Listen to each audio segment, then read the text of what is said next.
Ya, jadi untuk UAS sendiri rencananya sistemnya akan sama seperti waktu UTS, jadi saya berbagi soal dengan Bu Yurika. Soalnya pilihan ganda. Waktu UTS berapa soal? 20 soal ya kebagiannya. Itu ya 20 soal kalau nggak salah. Sebagian yang dibuat oleh saya, sebagian dibuat oleh Bu Yurika, cuma nanti dapatnya random ya. Jadi setiap soal itu ada dipilih secara random dari set-set tertentu. Gitu. Saya kebagian bikin yang integral lipat sampai dengan barisan tahingga. Gitu. Jadi ya karena kelas A dan B ini kan kebagiannya dengan saya, mungkin rada kebayang ya saya ngasih soalnya kayak gimana. Waktu kuis juga udah pernah ya. Kita udah kuis kan? Kuis tentang integral lipat ya. Ya kurang lebih nanti kayak seperti itu juga lah ya soal-soalnya. Nah, cuma ya silahkan mungkin mempersiapkan diri atau ngobrol dengan anak-anak kelas C dan D soal-soal Bu Yurika yang terkait dengan deretnya seperti apa. Gitu. Ya, kemudian udah pada tahu ya jadwalnya kita kebagian hari Jumat minggu pertama, jadi ya Jumat minggu depan. Dan untuk persiapan UTS juga untuk minggu ini saya nggak akan ngasih tugas, tapi kehadirannya akan saya lihat dari pengerjaan kuis. Cuma kuisnya belum saya bikin. Jadi ya mungkin bisa dikerjakan sampai paling lambat hari Sabtu ya. Hari Sabtu nanti. Saya bikin dulu hari ini. Ya, seperti itu. Dan ada himbauan juga dari UPT e-learning, katanya diharapkan tidak buka-buka e-kuliah di luar jadwal ujian masing-masing karena biasanya trafiknya cukup tinggi dan akhirnya waktu pengumpulan jawaban atau misalnya yang mau ngejain secara online gitu itu jadi terhambat. Jadi dimohon bantuannya untuk tidak mengakses e-kuliah pada ya selama 2 minggu yang akan datang di luar jadwal UAS-nya masing-masing. Kecuali kalau mau coba aksesnya pas tengah malam gitu ya. Ya dosen-dosen pun bahkan disuruh bikin soalnya antara jam 11 malam sampai jam 5 pagi. Baik, untuk hari ini kita punya satu materi lagi yang masih tersisa, yaitu tentang deret Taylor dan Maclaurin.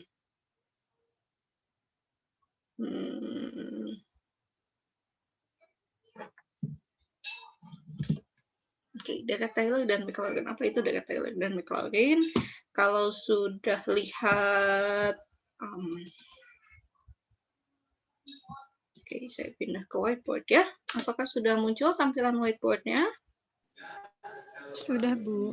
Oke. Baik, nah kita punya yang namanya deret Taylor dan deret Maclaurin.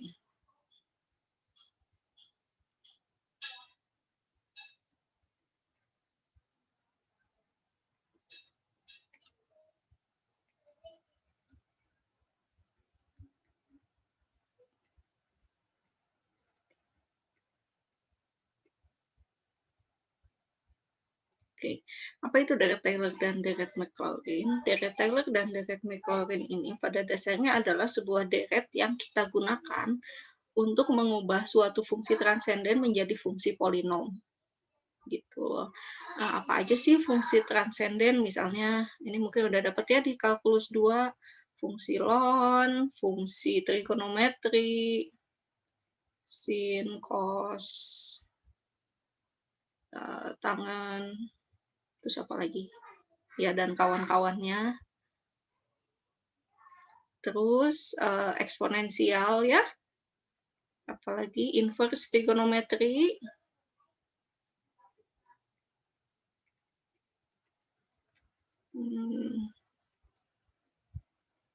Dan teman-temannya nanti ada juga yang bentuknya trigonometri hiperbolik dan teman-temannya.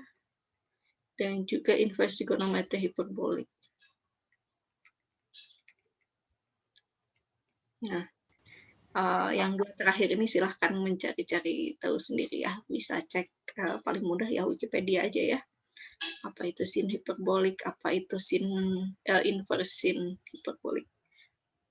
Kita tidak bahas di kuliah ini. Nah, kenapa sih mesti diubah menjadi bentuk fungsi polinom? Fungsi polinom yang gimana? Fungsi polinom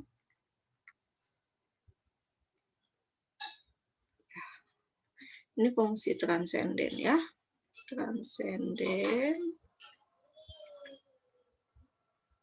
Dan ada polinom. Kalau polinom bentuknya gimana? A0 ditambah A1X ditambah A2X kuadrat. Nanti A3X pangkat.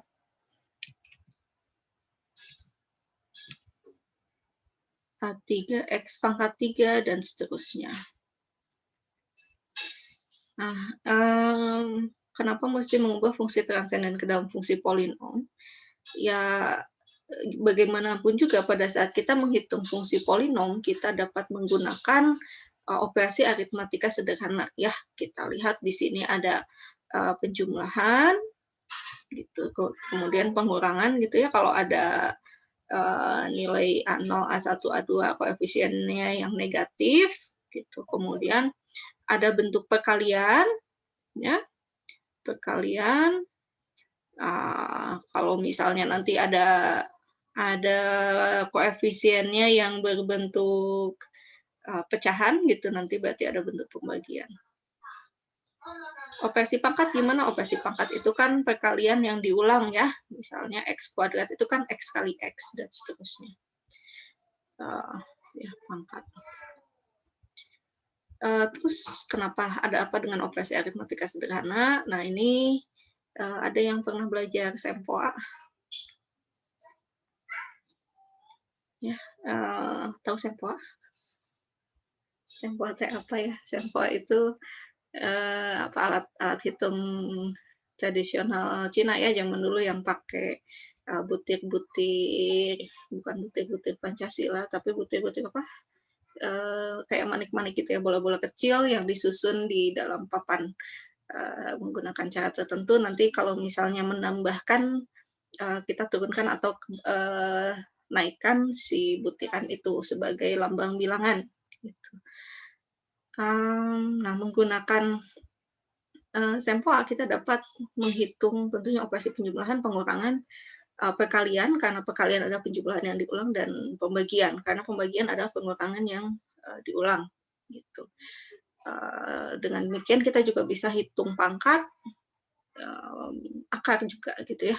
Karena apa? Karena ya pangkat itu kan perkalian yang diulang, akar itu pembagian yang diulang. Gitu. Jadi operasi dasarnya, operasi aritmatika seperti itu kita dapat hitung di sempoa. Nah, di komputer, di kalkulator juga pada prinsipnya sama gitu ya. Pada saat kita menggunakan mesin, operasi dasar yang dapat dilakukan oleh mesin itu seperti itu, penjumlahan, pengurangan. Terus habis itu penjumlahan diulang, perkalian yang diulang, penjumlahan yang diulang, pengurangan diulang menjadi perkalian dan pembagian, diulang lagi nanti menjadi pangkat dan akar. Gitu.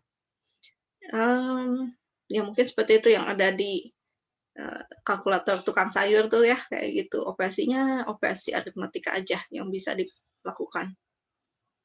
Nah, terus gimana caranya bisa menghitung fungsi logaritma, eksponen, kemudian sin, kostan, dan teman-teman? Caranya adalah dengan menggunakan pendekatan numerik. Apa itu pendekatan numerik? Ya, jadi kita ngitungnya bukan secara eksak. Kita dapat misalnya sinus 30 derajat, nilainya berapa sih? Kalau secara eksak mungkin kita bisa hitung menggunakan trigonometri ya. Ya apa? Pakai segitiga siku-siku gitu. Kayak gini. Kalau ini 30 derajat, nanti kan kita bisa hitung sinnya itu adalah ini Y, X, dan Z ya. sin 30 derajatnya ini didapat dari Y dibagi Z. 1:2 ya kalau nggak salah, ininya 1, ininya 2. Gitu ya. Nah, benar nggak?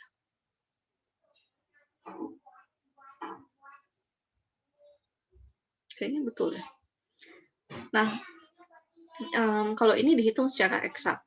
Tapi kalau kalkulator dan sempoa itu ya pada dasarnya mereka nggak tahu apa itu fungsi sinus gitu.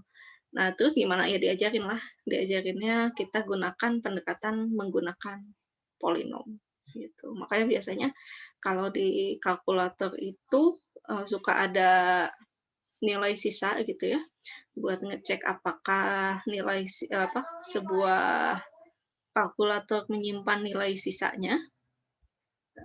Ini kalian bisa coba melakukan operasi yang 1 dibagi 3 gitu ya, terus dikalikan lagi dengan 3. Bisa diperiksa apakah nilai sisanya itu disimpan atau enggak. Nilai sisa itu yang mungkin kalau secara statistik istilahnya adalah galatnya ya, atau errornya, suku sisanya itu. Nah, kenapa ada suku sisanya?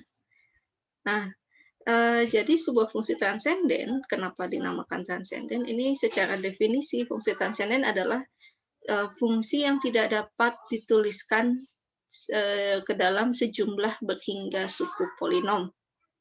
Gitu. Jadi kalau memang betul-betul mau diubah dari bentuk fungsi transenden menjadi fungsi polinom, ini tuh sukunya tak hingga banyaknya, jadi terus-terusan nggak berhenti gitu ya sampai X pangkat sekian gitu. Masih terus aja ada. Nah, cuma kan nggak praktis ya kalau kita misalnya mau ngitung sin 30 derajat terus kita mesti ngitung tak hingga kali suku gitu. Maka biasanya dipotong perhitungannya sampai misalnya 100 suku. Memenuhi galat tertentu, suku sisanya diabaikan atau disimpan gitu ya, tergantung kalkulatornya gimana.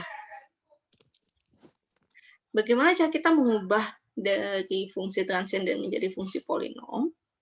Ini kita dapat gunakan yang namanya Dirac-Taylor atau Dirac-Maclaurin. Dirac-Maclaurin dulu ya, yang lebih sederhana. Oke. Dirac-Maclaurin adalah sebuah deret yang kita dapatkan dari nilai-nilai turunannya.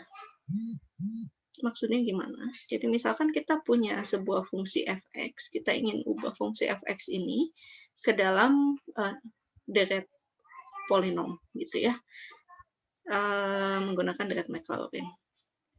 Nah, fx-nya ini dapat kita tuliskan sebagai f0 ditambah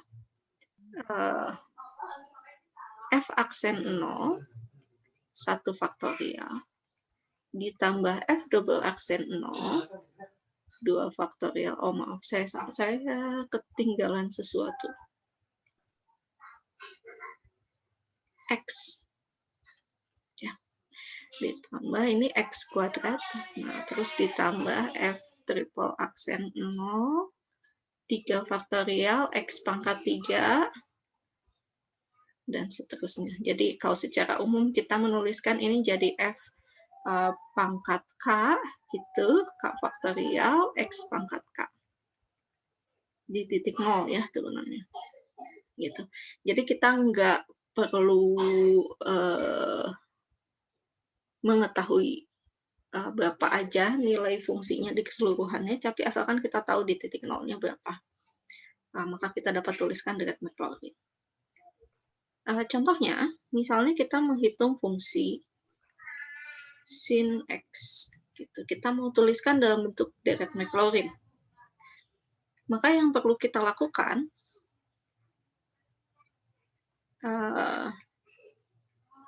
kita tuliskan dulu beberapa turunan-turunannya.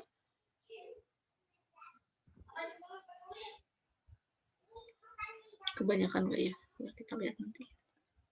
Jadi pertama kita tuliskan dulu ya, ini kita punya fx-nya. kita punya F. F-nya sin X. Masukkan X sama dengan 0. Kalau sin 0 nilainya 0 ya. Terus kita teruskan turunan pertamanya. Sin X diturunkan jadi cos X. Substitusikan X-nya sama dengan 0 menjadi 1. Kita turunkan lagi. Turunan dari cos adalah min sin X. Substitusikan X-nya 0. Turunkan lagi. Turunan sin-nya jadi cos, cuman ada negatifnya jadi min cos X. Min 1. Lanjutkan lagi. Sin X. 0. Nah, habis itu kan ke bawahnya mengulang ini aja terus ya polanya. Habis sin X, cos X. Habis itu min sin X. Habis itu min cos X, dan seterusnya. Oke. Jadi nilainya 0, 1, 0, min 1, 0, 1, 0, min 1. Gitu ya. Terus kita substitusikan. F0-nya berapa? F0-nya adalah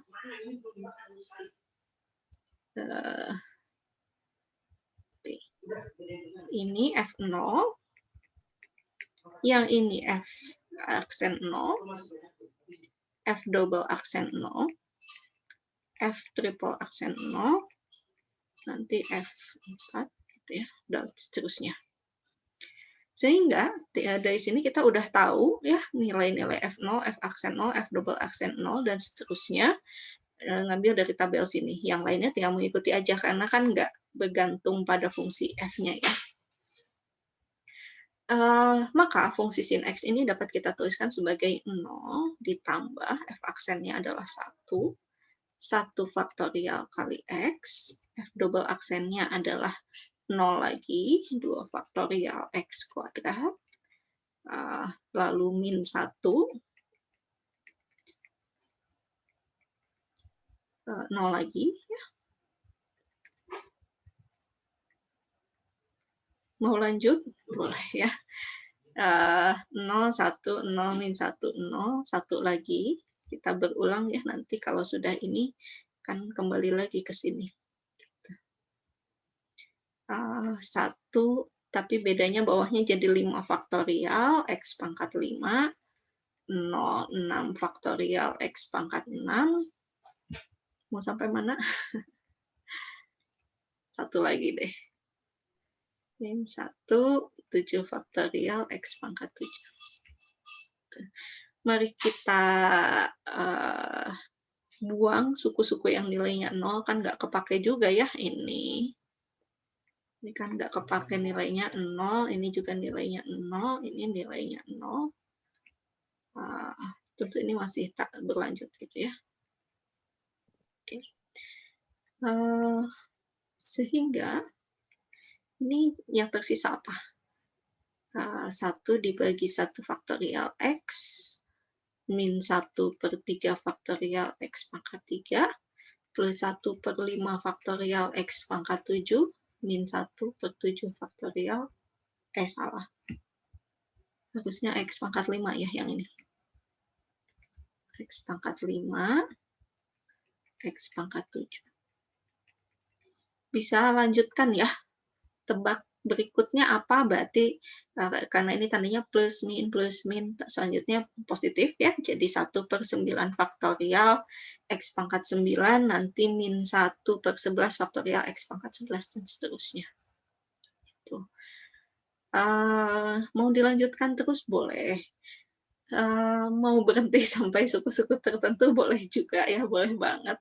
Hanya saja tentu di sini kita perlu periksa nanti galatnya sejauh apa. Gitu. Mesti berhenti di mana ya tergantung pengen bedanya antara yang hasil perhitungan secara numerik yang di sini dengan yang eksak itu bedanya berapa banyak. Oke. Rasanya ada di slide ya.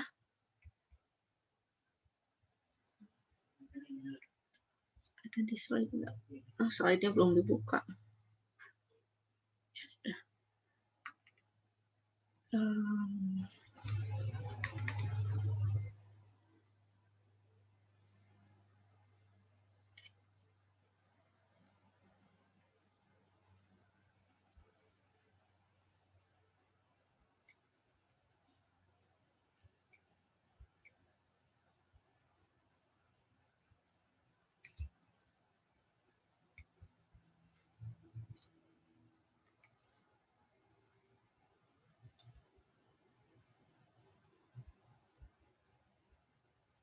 Oke, ini udah muncul belum ya PowerPoint-nya?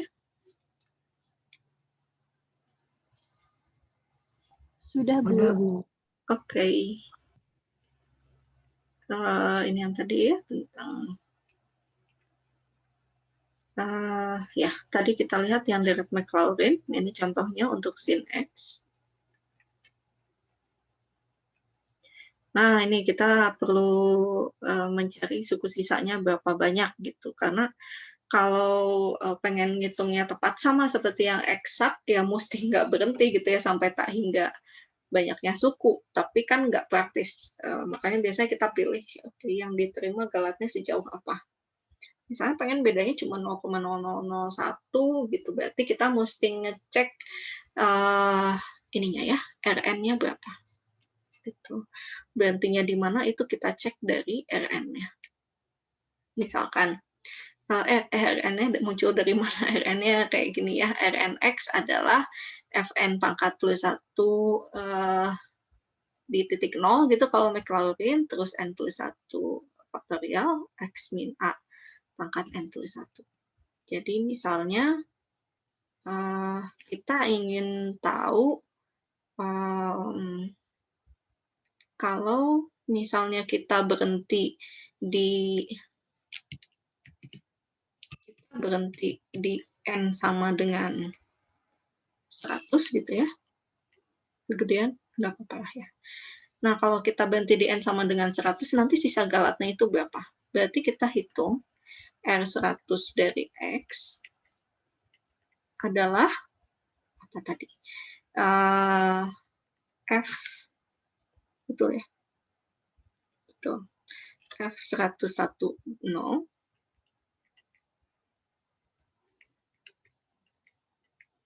dibagi 101 faktorial dikalikan dengan berapa? Ya, X pangkat. X pangkat berapa tadi? X pangkat 101. Tuh. Oke. Kalau kegedean nggak ya? Kayak kegedean. Coba lihat ke ini lagi ya. Kita lihat ke whiteboard. Nah, kita akan punya, ini kan 0 ya, 1, 2, 3, 4, 5, 6, 7, 8, dan seterusnya ya. Berarti kalau 101, 25, balik lagi ke sin, gitu. Nanti ke 101-nya berarti nilainya cos. Bingung nggak?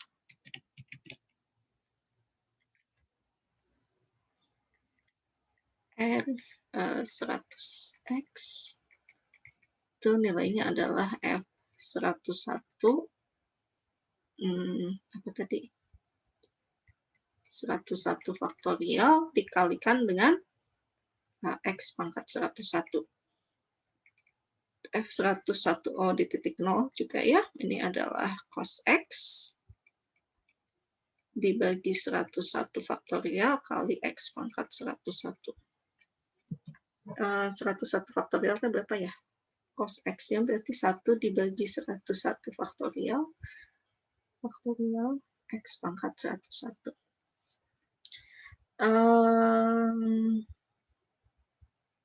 Bentar, hitung dulu 101 faktorial itu berapa? 1 dibagi 101 faktorial. Oke, 10 pangkat 160 ya.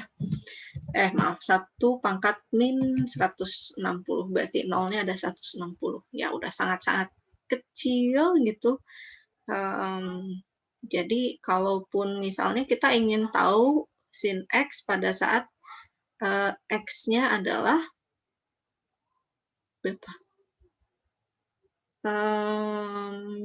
30 derajat. 30 derajat pi dibagi 6. Gitu.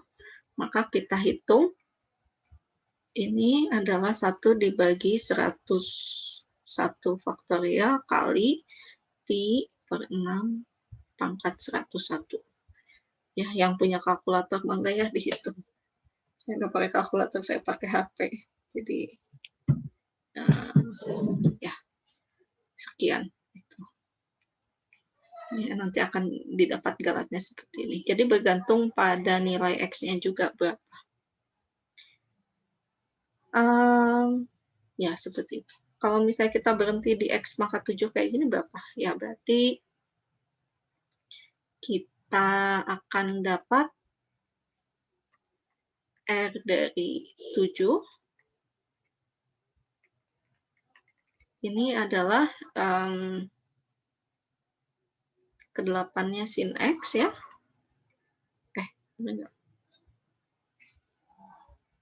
1, 2, 3, 4, 5, 6, 7, 8. Betul. Sin X dibagi 7 faktorial X pangkat. X pangkat kok 7? 8 ya. 0 dong. Gitu. Ya, kurang lebih seperti itu. Oke. Kita kembali ke ini ya.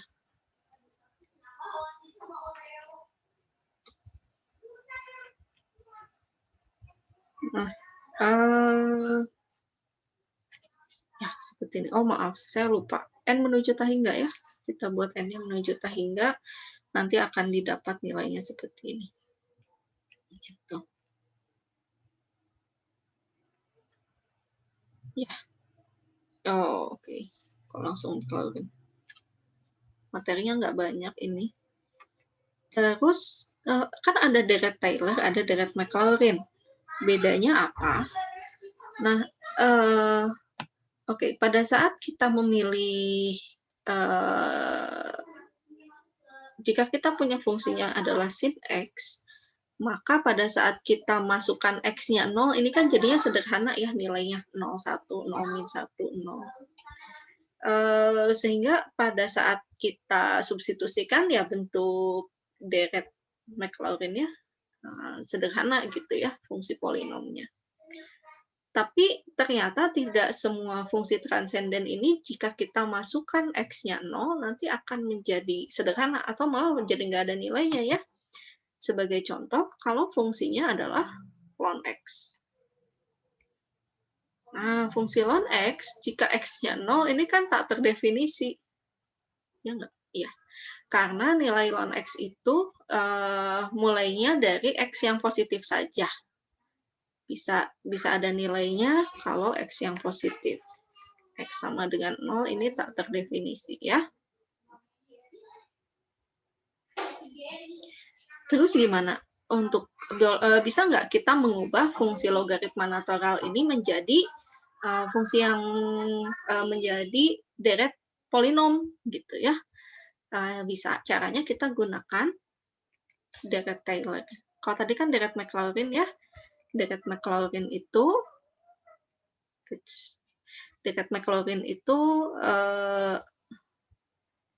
ini ya. Deret Maclaurin itu kita masukkan F aksen, F double aksen, dan seterusnya di titik 0. Gitu. Dan bedanya juga di sini X kuadrat, X pangkat 3, X pangkat K. Nah, kalau deret Taylor kita memasukkan nilai-nilai itu bukan di 0, tapi di tempat lain. Ya, yaitu kita tuliskan Fx sama dengan apa? Fa gitu ya, ditambah F aksen A dibagi 1 faktorial dikalikan X min A. Nanti ditambah F double aksen A 2 faktorial X min A kuadrat. Dan seterusnya. Jadi secara umum ini kita tuliskan sebagai Fk di titik A, K faktorial ditambah, dikalikan dengan X min A pangkat K. Dan seterusnya. gitu. Ya, jadi bedanya sebetulnya bentuknya mirip kan ya. Jadi di sini kalau ininya 0, 0 ya, ini FA, ini F kalau turunan pertama dibagi 1 faktorial, X-nya pangkat 1. Ini turunan kedua 2 faktorial, X-nya pangkat 2. Bedanya adalah kalau tadi di 0 semua, A-nya 0 semua, ya ini A-nya bisa bilangan lain. Gitu. Ya, mari kita lihat contohnya. Kita ingin menuliskan deret Taylor dari ln X. Oke, jadi kita buat tabel dulu kayak tadi ya. Atasin deh kayaknya.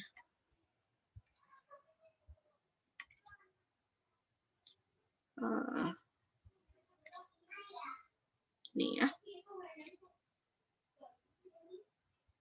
Oke, di sini nilai Fx, F aksen, F double aksen, F triple aksen, dan seterusnya. Mau sampai berapa? Saya kayaknya nggak muat lagi ya.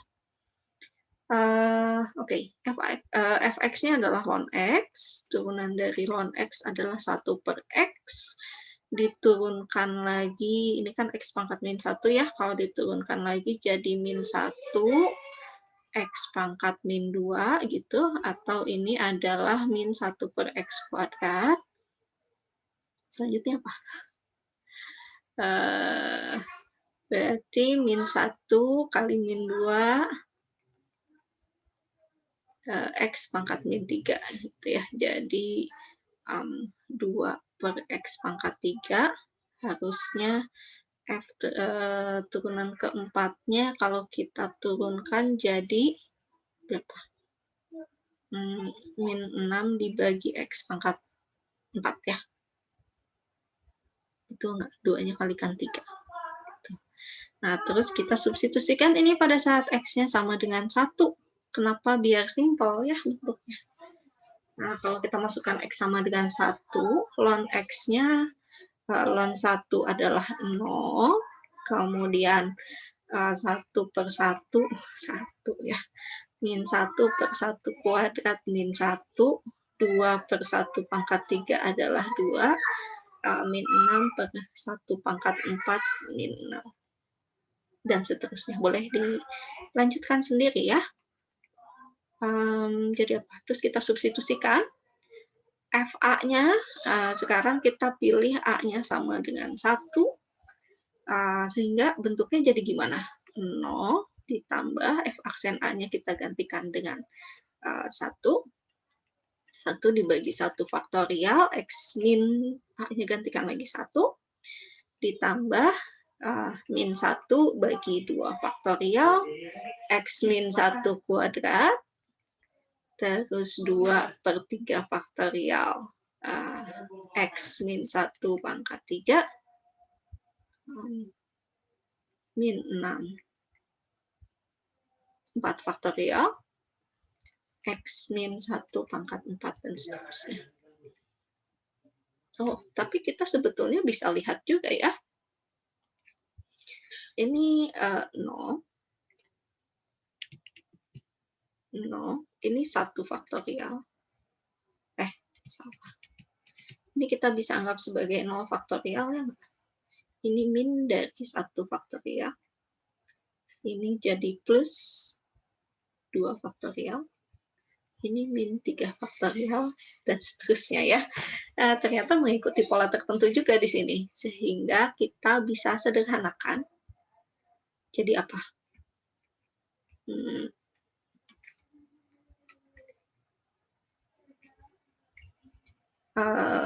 Oke, ini tetap ya X min 1. Terus ini bisa kita sederhanakan nggak ya?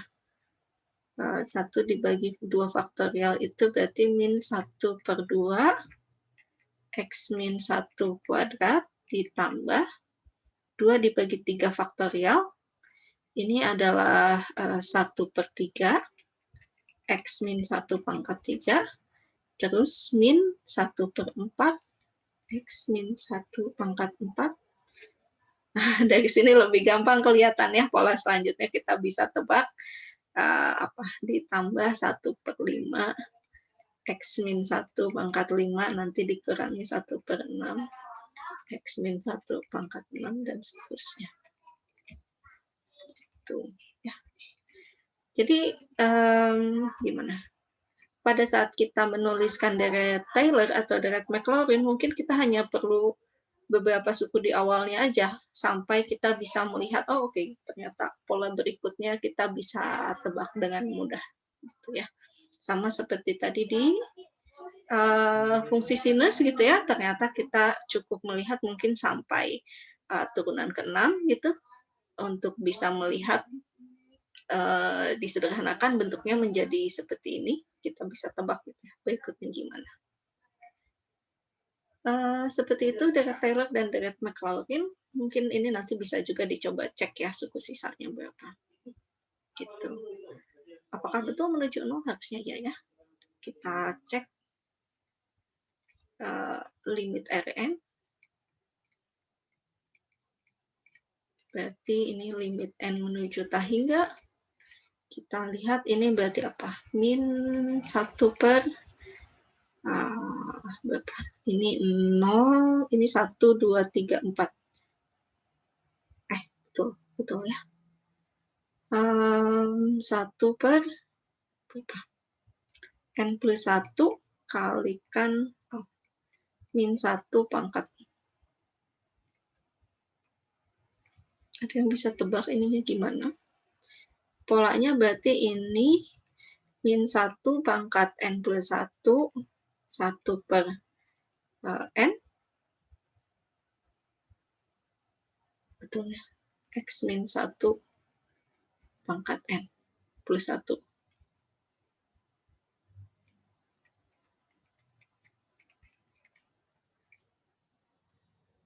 Terus X min 1 pangkat N plus 1. Oke, ini jadinya 0 juga gitu ya, karena ini kan N-nya menuju tak hingga, ini 0. Seperti itu. Oke. Sampai sini ada yang mau ditanyakan? Kita kembali dulu.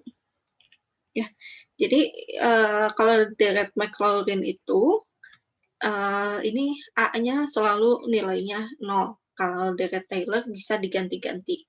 Deret Taylor kita gunakan untuk mengubah fungsi-fungsi transenden yang pada saat nilai A-nya 0 itu ternyata tak terdefinisi atau mungkin bentuknya kurang simple. Ya. Gitu. Ya. Mungkin bisa mencoba juga seperti apa deret Maclaurin pada fungsi-fungsi yang diberikan di sini. Silahkan dicoba ya. Nggak usah banyak-banyak misalnya mencari 3 suku pertama gitu dari deret Maclaurin ya. Hanya saja yang 0-0-nya nggak ikut dimasukkan ya. Jadi kalau bentuknya fungsi sinus, fungsi kosinus, mungkin harus perlu lebih banyak. Oke, ada yang mau request ini kira-kira nomor berapa ya yang harus dibahas? Eksponen gitu?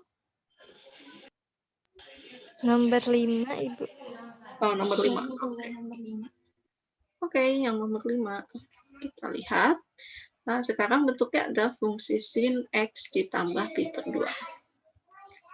Ya, kurang lebih sama seperti tadi. Kita tuliskan dulu ya. Ini F aksen, F double aksen, F triple aksen, sampai F4 mungkin ya turunannya.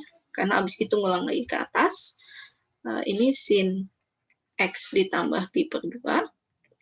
Nah, ingat bahwa turunan dari sin U, ya, ddx dari sin U ini adalah cos U dikalikan dengan U aksen. Ya, begitu juga kalau kita punya turunan dari cos U, turunannya apa? Min sin U kalikan dengan U aksen. Ini semua bagian dalam U-nya sama kan ya? U-nya sama dengan X ditambah pi per 2. U aksennya apa? 1 ya. Simple. Jadi kalau diturunkan, turunan sin adalah cos X plus pi per 2 kali 1, gitu ya. Sama aja dirinya sendiri. Turunan cos min sin kali 1, terus jadi min cos kali 1, kembali lagi ya ke sin X plus pi per 2 kali 1. Terus kita masukkan X-nya sama dengan 0 karena yang diminta adalah deret Maclaurin. Ya. Kalau diminta deret Taylor, biasanya dispesifikan. Misalnya saat X sama saat A misalnya sama dengan pi per 2 gitu ya, atau gimana. Jadi di soalnya ditentukan dulu A-nya harus berapa yang dibuat.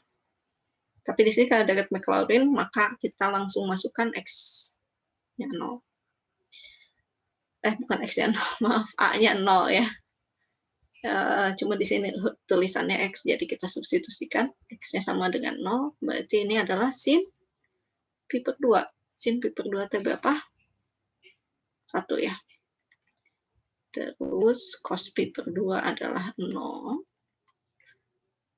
Min sin pi per 2. Pi per 2 itu berapa? 90 derajat ya. Min 1. 0 lagi. 1 lagi. Gitu. Jadi nanti bentuknya gimana? Rumusnya tidak berubah ya. Rumusnya tidak berubah. Jadi fx-nya sama dengan f0 ditambah f aksen 0 1 faktorial x ditambah f double aksen 0 2 faktorial x kuadrat, nanti f triple aksen 0 3 faktorial x pangkat 3 dan seterusnya. Oke, kita substitusikan f0-nya adalah 1 ditambah 0 1 faktorial x ditambah dengan min 1 2 faktorial x kuadrat ditambah 0 3 faktorial x pangkat 3 ditambah 1 nggak nyampe 4 faktorial x pangkat 4 dan seterusnya. Oke, kita sederhanakan ya. Jadi ini 1, ini 0 kan? Dikurangi 1 per 2 faktorial x kuadrat ditambah 1 per 4 faktorial x pangkat 4. Bisa nebak ya, berikutnya gimana? Ini tandanya berubah-ubah, plus, min, plus. Jadi selanjutnya min. Suku pembaginya yang, ini sukunya genap semua ya. 0, 2, 4, maka selanjutnya 6. Lagi, boleh. Tandanya positif lagi ya, karena berganti. Sekarang berapa? 1, 0, 2, 4, 6. Selanjutnya berarti 8. Faktorial x pangkat 8. Gitu. Sulit? Mudah-mudahan tidak ya. Mungkin yang perlu berhati-hati adalah pada saat kita punya bentuknya bukan x saja, tapi ada 2x. Misalnya ini x plus 2, 3x gitu ya, x plus 1, x min 1, dan lain-lain. Kita perlu ingat rumus turunannya harus dikalikan dengan turunan u-nya. Jadi bagian dalam turunannya harus dikalikan. Misalnya ini cos 2x, berarti nanti turunan pertamanya adalah min 2 sin 2x. Gitu. Beda antara yang nomor 1 dengan nomor 6 ini nanti di pengalinya ya. Ini semakin lama akan semakin besar. Gitu. Nanti ada 2, 4, 8, 16, dan seterusnya.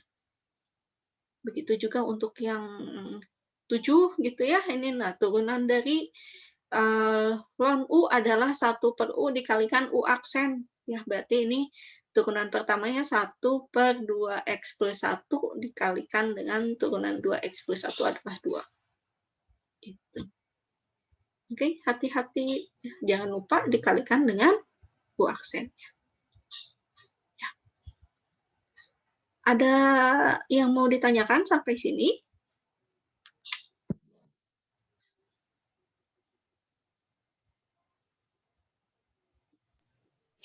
Belum, Bu.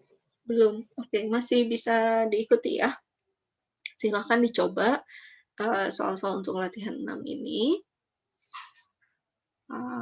Mungkin kita lihat, kita bahas dulu sedikit soal tahun kemarin.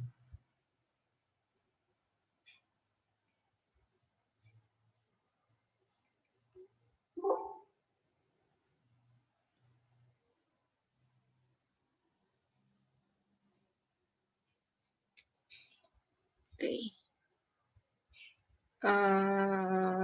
Sebentar, kayaknya saya harus share screen ke whiteboard-nya dulu ya, karena harus di-save sebelum hilang.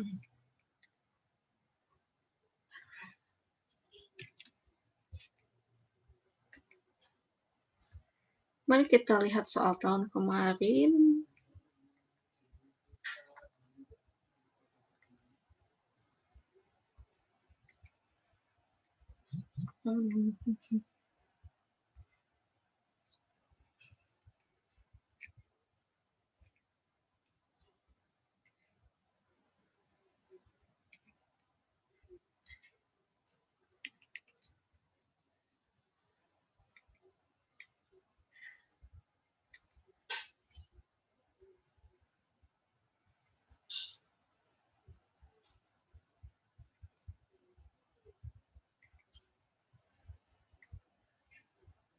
Belum kebuka.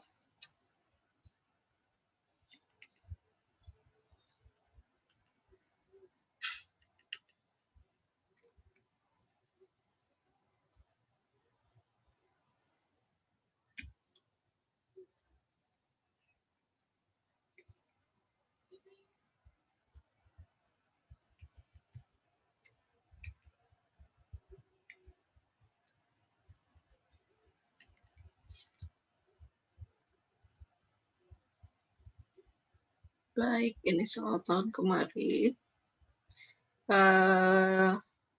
Esai dan dibedakan dari NPM karena saya masih ngajar sendiri.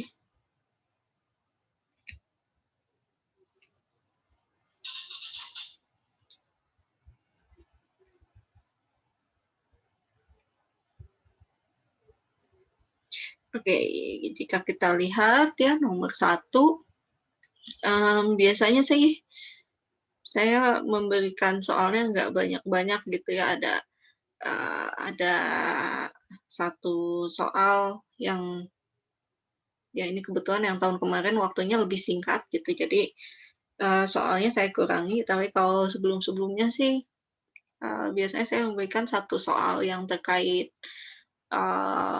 apa namanya, integral lipat gitu, terus satu soal yang terkait barisan Tahingga, ya, yang satu lagi tentang barisan deret fungsi, bukan deret Tahingga.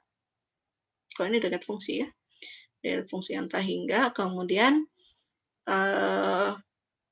yang terakhir ada mencari deret Taylor dan deret Maclaurin gitu. Ya, mungkin kita lihat dulu soal yang pertama. Jadi di sini diberikan sebuah fungsi. Fungsinya dibedakan berdasarkan NPM masing-masing. Ini udah muncul belum? Udah kan ya? File PDF-nya? Udah. Oke. Ya, terima kasih. Apa tadi? Ya. Jadi kita misalnya diberikan sebuah fungsi dalam bentuk seperti ini, X min P, Y pangkat N, terus X pangkat P min 1, Y pangkat min M. Terus dibatasi pada sebuah daerah ya, dengan batas-batasnya diberikan seperti ini, X-nya di antara 1 dan 3, kemudian Y-nya berada di antara X kuadrat dan X kuadrat plus 1. Yang diminta adalah coba gambarkan daerah D-nya kayak gimana, terus integral lipatnya berapa. Oke, mungkin saya review sedikit tentang integral lipat. Ingat bahwa integral lipat, ya mau lipat 2 atau 3, bedanya apa ini lipat 2, lipat 3 ya jumlah cacingnya. Jadi lihat ada berapa. Misalnya ini dx dy saja, mungkin yang ini ada dx dy dz. Gitu.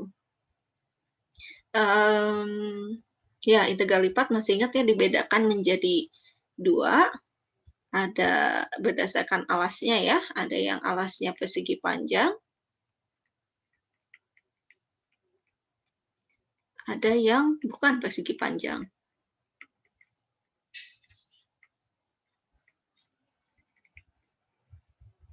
Kalau yang persegi panjang ini ditandai dengan batas X dan Y-nya semuanya angka. Ya.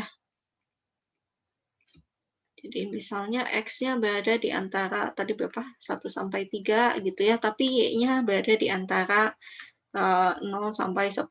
Nah, ini berarti alasnya persegi panjang, semuanya berupa angka. Gitu. Kalau yang alasnya persegi panjang, kita bebas menukar-nukar urutan pengintegralan. Jadi, kita boleh hitung misalnya integral fx dx, dx dulu, baru dy, gitu ya. Ini batas untuk x-nya 1 sampai 3, y-nya 0 sampai 10. Atau ini akan sama dengan 1, 3, 0, 10, fx, dy, y-nya ketinggalan, fxy, dy, dx. Masih ingat cara mengintegralkannya? Kita integralkan dulu yang ada di bagian dalam ya. Kita pisahkan dengan kurung dulu, selesaikan yang ada di dalam kurung, baru setelah itu kita selesaikan menggunakan variabel berikutnya. Ingat bahwa variabel yang tidak kita integralkan, misalnya di sini pada saat kita mengintegralkan terhadap x, maka y-nya dianggap konstan. Gitu, di sini y dianggap konstan. Dan ingat pula bahwa semua integral lipat ini hasilnya hanya berupa angka. Jadi kalau hasilnya masih ada yang berupa variabel, berarti ada yang salah ya, saat menghitung. Oke. Nah, kalau yang bukan persegi panjang gimana? Ya mungkin aja nanti ya X, Y, dan Z mungkin ya. Isinya angka semua. Kalau yang bukan persegi panjang, nanti mungkin ada X-nya sebagai FY, GY gitu. Atau Y-nya yang batasnya berupa fungsi dari X. Kalau yang tadi di soal apa ya? Kalau yang tadi di soal, ini diberikan X-nya 1 sampai 3, tapi Y-nya dibatasi oleh fungsi yang berupa X-nya ya. Kita lihat.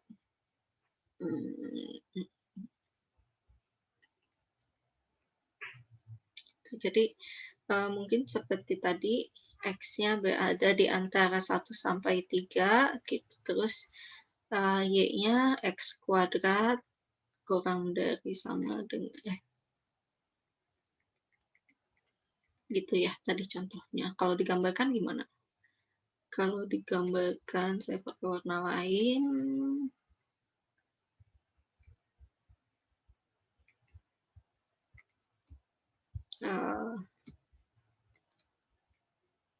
Satu, dua, tiga. Ini nilai X-nya. Y-nya X kuadratnya 1, 3 kuadratnya 9 ya. 9-nya di sini gitu. Maaf maksa ya. So, 4-nya mungkin sekitar sini.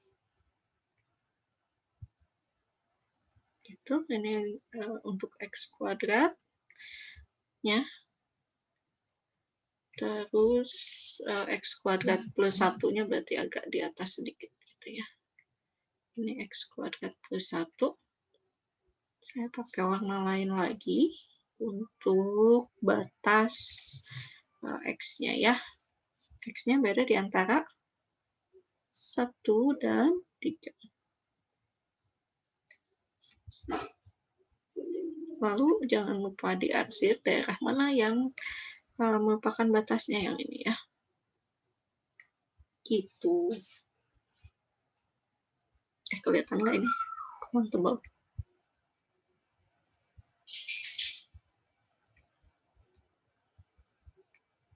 Ya, ini daerahnya yang dibatasi oleh ini. Oke, terus ngitung integralnya gimana? Ngitung integralnya ya berarti formulasinya harus kita formulasikan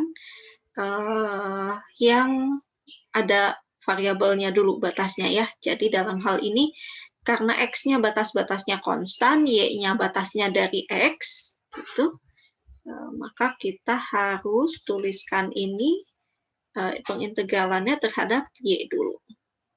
Gitu, baru terhadap X. Y-nya batasnya X kuadrat sampai X kuadrat plus 1, dan X-nya 1 sampai 3.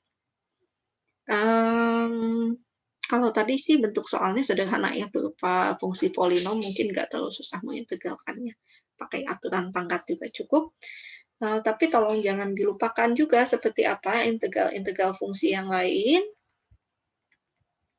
Ya, integral fungsi. Misalnya integral dari tadi ya, aturan pangkat apa? Saya pakai U aja ya. Salah. Betul. Ya. U pangkat R DU ini adalah 1 per R plus 1 U pangkat R plus 1. Asalkan R-nya tidak sama dengan min 1. Gitu. Kalau R-nya sama dengan min 1, berarti nanti kita akan punya bentuk integral dari 1 per X ya. Cos 1 per X. 1 per U DU. Hasilnya adalah ln mutlak U. Jangan lupa ini kalau tadinya dalam bentuk X, berarti diferensialnya harus disesuaikan. Apalagi yang perlu diingat pengintegralannya mungkin bentuk sinus ya. Integral dari sin U DU adalah min cos U. Terus integral cos U DU adalah sin U. Apalagi? Diingat-ingat integral dari E pangkat U DU. Ya. Ini apa? E pangkat U juga.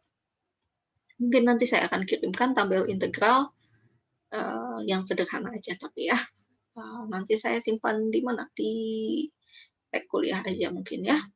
Atau di grup PA. Lebih mudah yang mana? Bebas. Ya, seperti itu. Mari kita lihat lagi soal-soal yang lainnya.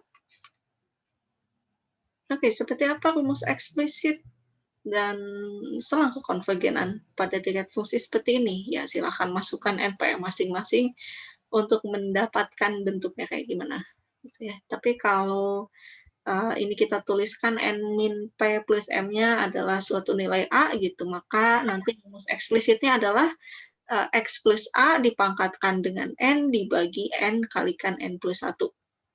Ya, N-nya N kecil, maaf. Hati-hati bukan N besar yang ada di sini ya. Selang kekonvergenannya gimana? Masih ingat cara mencari selang kekonvergenan? Kita gunakan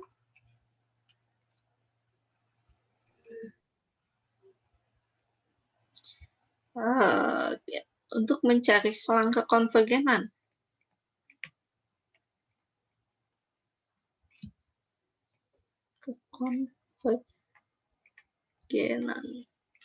Caranya kita lakukan dulu uji hasil bagi mutlak.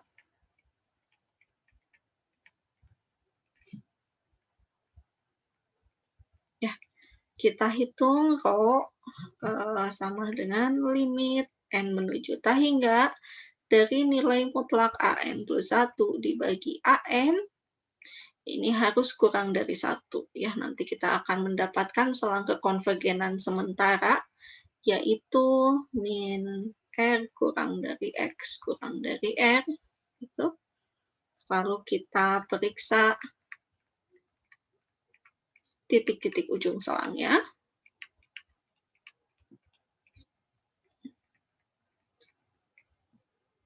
Ya, jadi kalau kita punya sigma AN XN, kita substitusikan R-nya ke dalam X, jadi sigma AN min R pangkat N, dan juga sigma AN R pangkat N.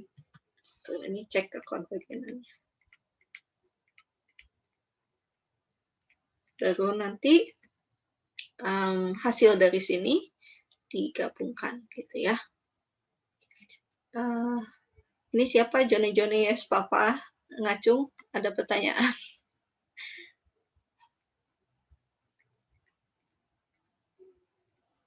Nama aslinya siapa? Oh, nggak jadi kepencet.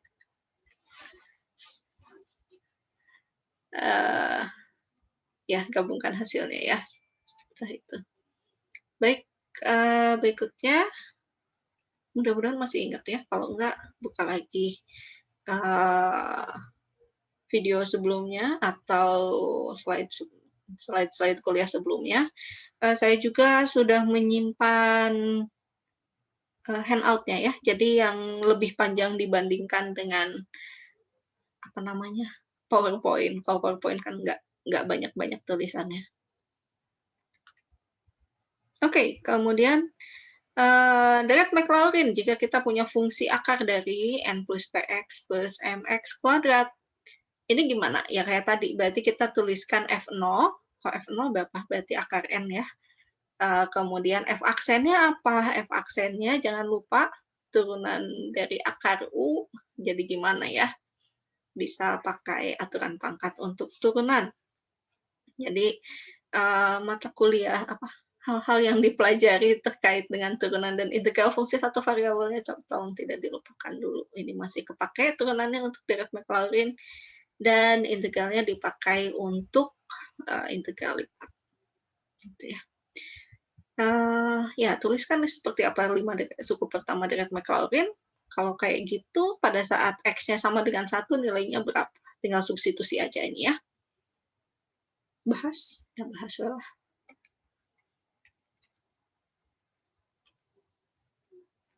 Apa tadi? Fx sama dengan akar dari n plus px plus mx kuadrat. Betul.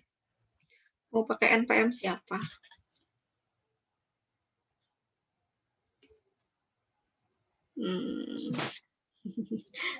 Boleh Bu yang.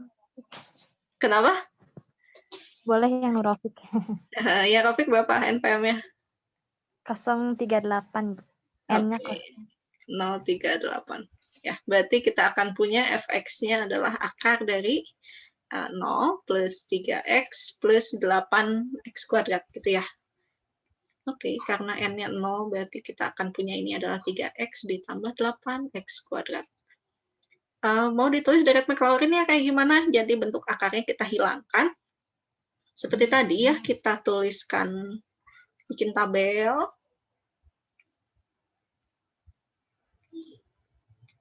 Nah, fx-nya, f aksen x, tadi dimintanya berapa? 5 suku pertama ya?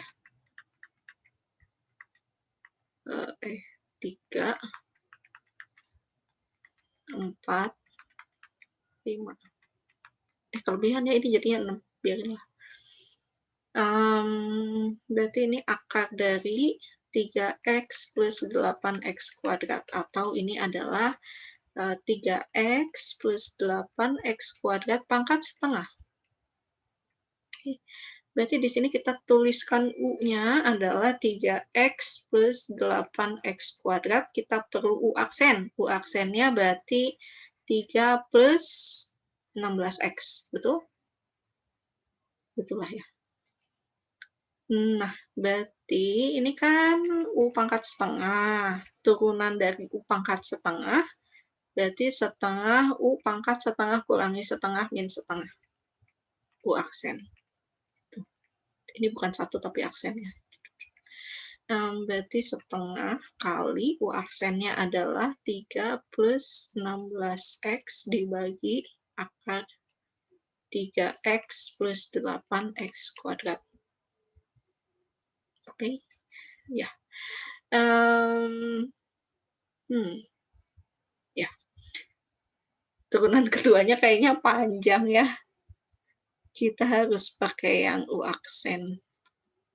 Kita harus pakai yang UV. Aksen adalah U aksen V ditambah UV aksen dibagi V kuadrat. Oke. Yang ininya setengahnya tetap.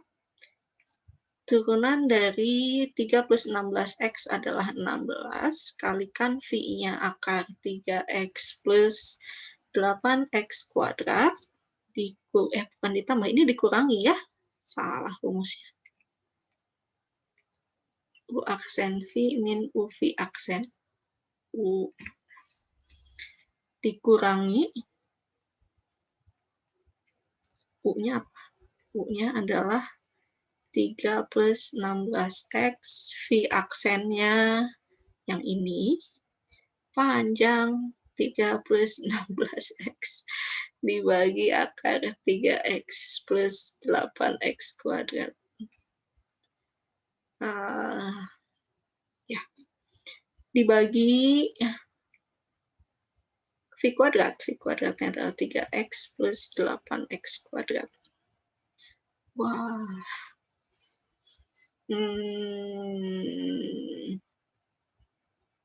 Bisa disederhanakan nggak ya? Ribet ya. Mari kita substitusikan dulu aja. Kalau x-nya 0 gimana? Kalau x-nya 0 berarti ini 0. Kalau di sini x-nya 0 jadi 3. Kalau x-nya 0 ini berarti setengah kali 16 plus 16 min 3 dibagi 0.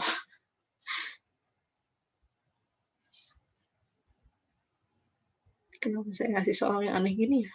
Oh maaf, 3 kali 3. Ya, sisanya tak terdefinisi.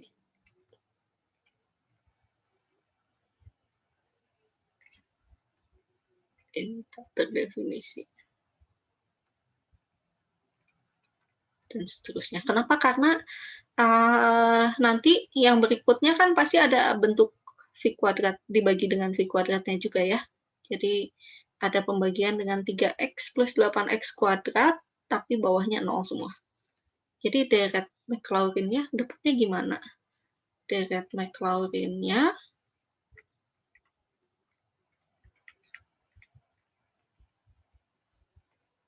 cuma bisa ditulis 2 suku pertama aja.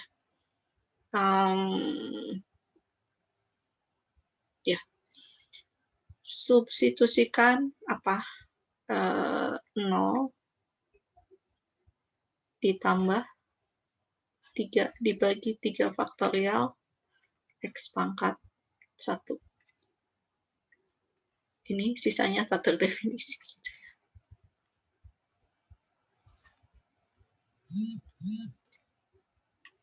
Jadi apa? 3 dibagi 3 faktorial kali 1. Kali x. Jadi kalau F1 3 dibagi 3 faktorial kali 1. 3/6. Nah. Gitu. Kayaknya sih ini akan memanjang belakangnya kalau maksudnya suku yang lainnya akan terdefinisi kalau n-nya nggak 0 ya. Kalau n-nya 1, nanti akan ada muncul ininya akar 1 gitu. Bawahnya nggak bakalan 0. Ya kayak gitu. Dan ya tentunya lebih banyak NPM-nya dengan muncul angka 0-nya akan lebih sederhana. Oke. Ibu, itu seharusnya 3/2 faktorial bukan Bu? Dikali X pangkat 2. Oh iya betul, 3/2 faktorial ya. Oh, bentar. Enggak, ini 3/1 faktorial ya. Karena ini baru suku pertama ya. Oh iya Ibu, maksudnya 1 faktorial. Saya juga salah. 1 faktorial, 1 faktorial, 3. Gitu.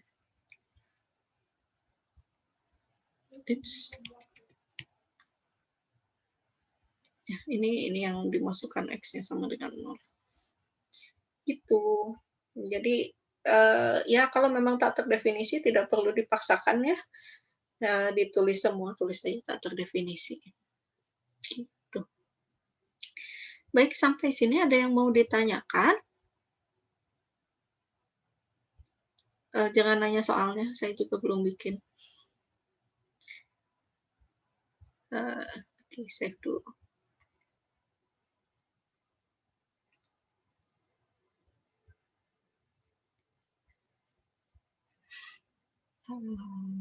Ini saya stop screen sharing-nya dulu.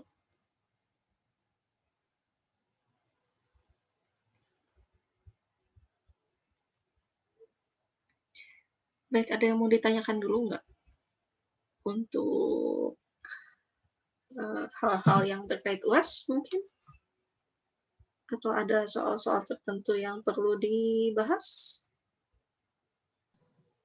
Ibu, kalau Ya. untuk kuis itu sampai materi hari ini ya Bu ya? Ya, jadi kuisnya, kuis kita terakhir kuis sampai mana ya? Kok lupa. Kita lihat. Saya coba cek kuliah ya. Rasanya terakhir kuis itu kan yang masih ngebahas tentang integral lipat, ya nggak? Barisan dan deret. Kalau nggak salah. Iya ya. Barisan dan deret tahingga itu kita belum pernah kuis kan ya? Belum Bu. Belum. Ya, berarti itu yang akan menjadi materi kuis tentang barisan.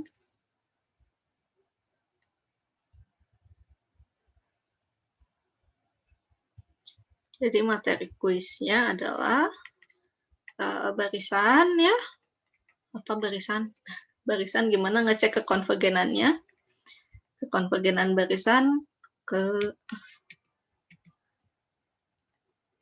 konvergenan ini dicek dengan cara menghitung limit AN-nya pada saat N menuju tahingga. Itu aja. Nggak susah kan ya? Konvergenannya kita hanya menghitung limit AN-nya. Kalau ada nilainya ya berarti konvergen. Kalau nggak ada nilainya atau tahingga atau negatif tahingga berarti itu divergen. Paling bagaimana mencari rumus eksplisit ya atau rumus rekursif. Apa bedanya, masih ingat?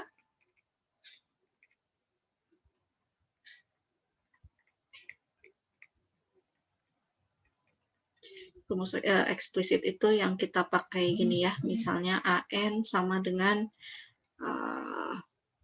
N faktorial dibagi 8 pangkat N. Nah, ini rumus eksplisit. Kalau rumus rekursif itu misalnya AN plus 1 sama dengan 7/3 AN. Gitu. Jadi yang rumus rekursif kita melihat dulu nilai dari suku yang sebelumnya kayak gimana, bergantung pada suku sebelumnya. Gitu ya. Atau bisa jadi misalnya kita punya AN plus 1 ini adalah 3AN dikurangi 2AN min 1. Ini mungkin aja ya, jadi bergantung pada dua suku sebelumnya.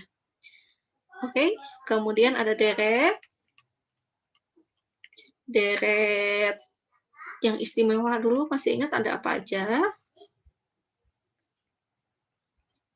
Ya, tolong diingat-ingat, ada deret harmonik, deret harmonik ganti tanda, terus deret geometri, deret apa lagi? Deret P ya. Apa lagi? Ya, nanti silahkan dibuka-buka lagi. Nah, ini jangan lupa sifat kekonvergenannya seperti apa. Kalau deret harmonik ini selalu divergen. Deret harmonik ganti tanda ini konvergen. Deret geometri ini konvergen pada saat R-nya berada di antara min 1 sampai 1, dan deret P ini akan konvergen kalau P-nya lebih besar dari 1. Oke. Selain deret istimewa, kita juga punya pengujian untuk deret positif, pengujian deret, apa aja? Pengujian deret yang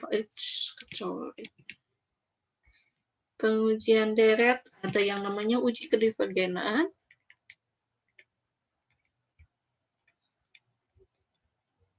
Uji kedivergenan itu apa? Kalau limit AN-nya tidak sama dengan 0, maka ini pasti divergen. Ya. Kemudian ada uji hasil bagi. Uji hasil bagi gimana? Yang limit AN per BN pada saat N menuju tahingga ini sama dengan L, dan L-nya berada di antara minus tahingga sampai tahingga, maka nanti sifat AN akan ikut ke sifat BN. Gimana milih BN-nya, masih ingat ya? Biasanya sih ini ada yang bentuknya fungsi, apa namanya? Fungsi rasional. Kita cukup mengambil bagian dengan pangkat tertinggi di atasnya AN dan pangkat tertinggi bagian bawahnya AN. Jadi misalnya jika kita punya AN-nya adalah 8N pangkat 10 dibagi 2 N pangkat berapa? 4 akar plus N kuadrat min 1 gitu ya. Tentu ini bisa ada 18N pangkat 10 min 10 lagi 7 dan seterusnya, maka pilih A. Kok A lagi?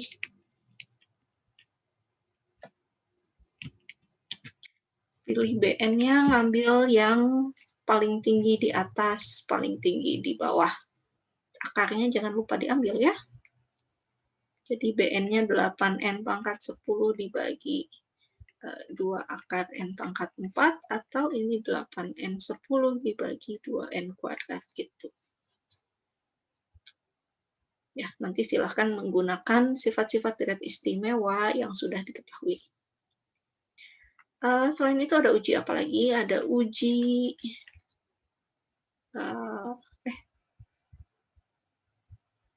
salah ya, ini mah uji banding.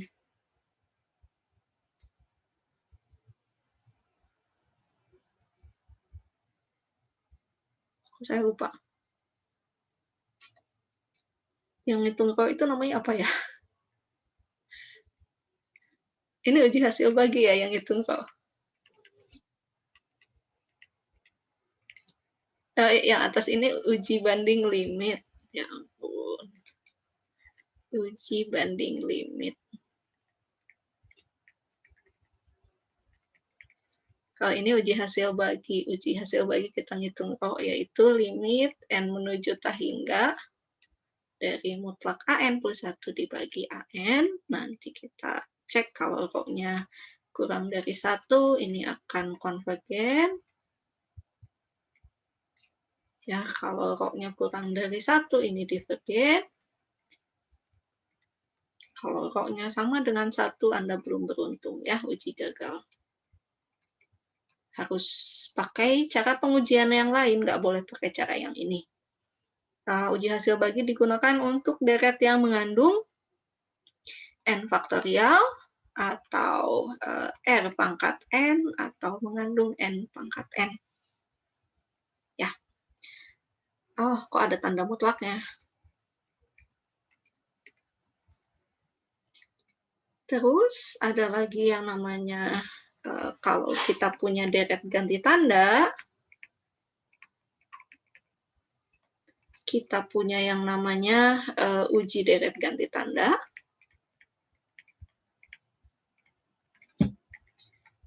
Uji deret ganti tanda, kita cek apakah AN plus 1 lebih kecil daripada AN, ada tanda mutlaknya ya, atau enggak. Karena ini kita cuma melihat tanpa min 1 yang dipangkatkan.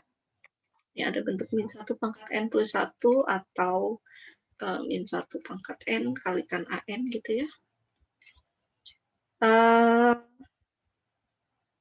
Ini dan limit AN-nya sama dengan 0. Maka ini konvergen. Terus apalagi kita pakai uji deret positif. Uji deret positif. Kalau sigma mutlak AN ini konvergen, maka sigma AN enggak gini ya, karena tadi nulisnya kayak gitu. Sigma AN konvergen, maka sigma min 1 pangkat N plus 1 dari AN juga konvergen. Dan ini disebut sebagai konvergen mutlak ya.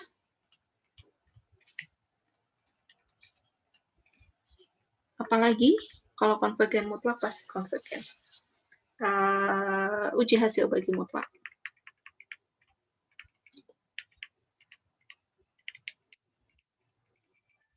Uji hasil bagi mutlak kita ngitung rho-nya adalah limit N menuju hingga dari mutlak AN plus 1 dibagi AN.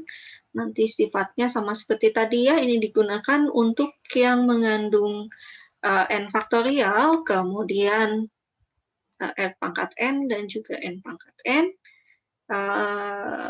Sifatnya apa tadi? Kalau rho-nya kurang dari 1, ini konvergen mutlak.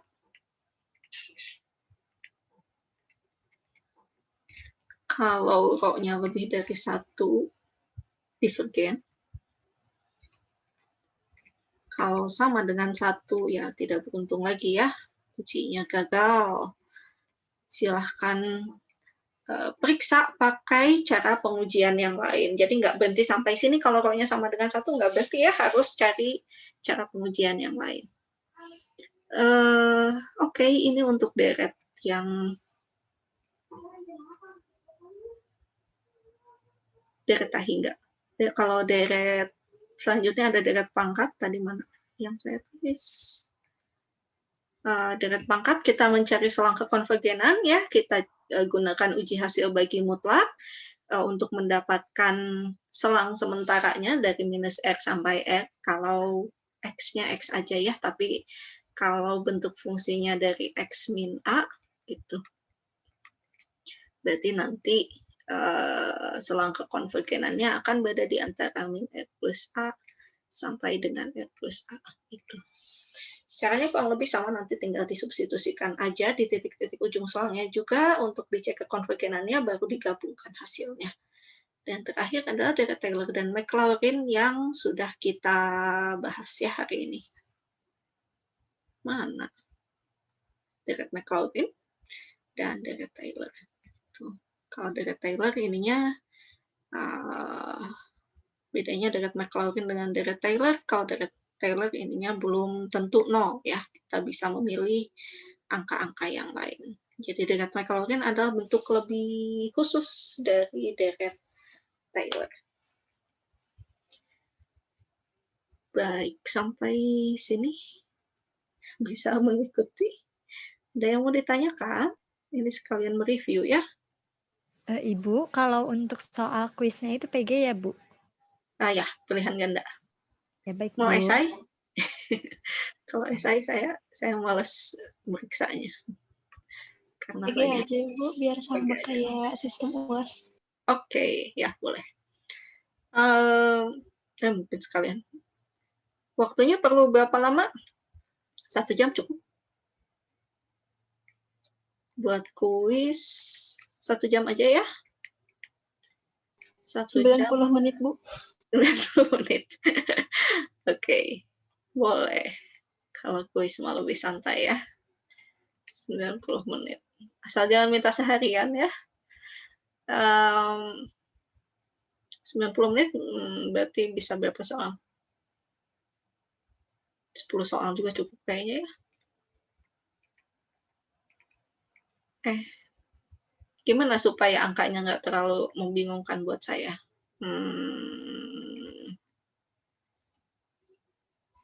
Kita yang akan masuk itu berarti kan barisan, tentang deret positif, betul ya? Deret positif, deret ganti tanda,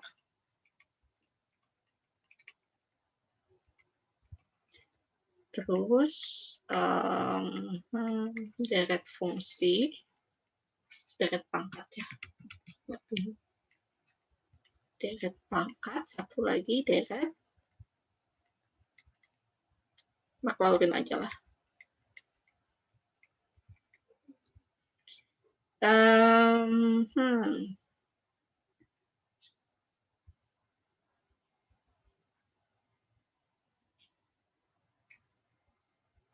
Biar gampang masukin poinnya sih, ini 4 soal kali ya. Kebanyakan 2 soal aja lah ya. Masing-masing 2 soal. Jadi 1 soal nilainya 1 poin, dapatnya 10 soal ya total.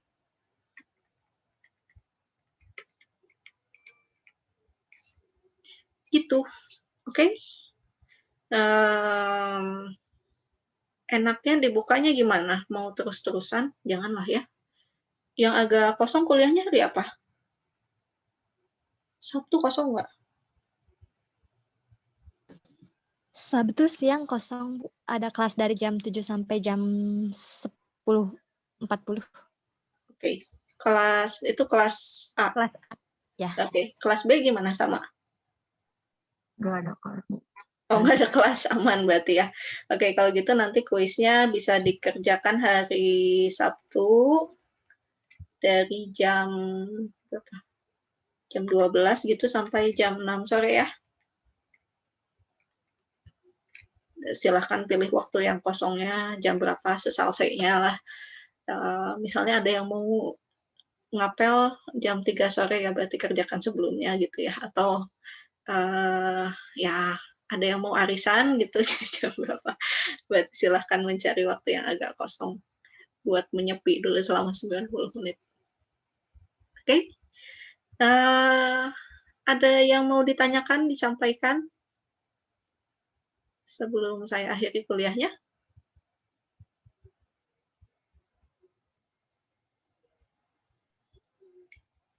Baik.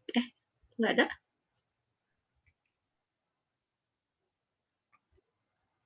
Saya harus nge-save dulu. Bu, ya. ini mau maaf, jaga-jaga aja boleh nggak jadi jam 8 malam? Oh, sampai jam 8 malam boleh. Makasih, Bu. Oke, jam 8 malam 20 ya. Oke.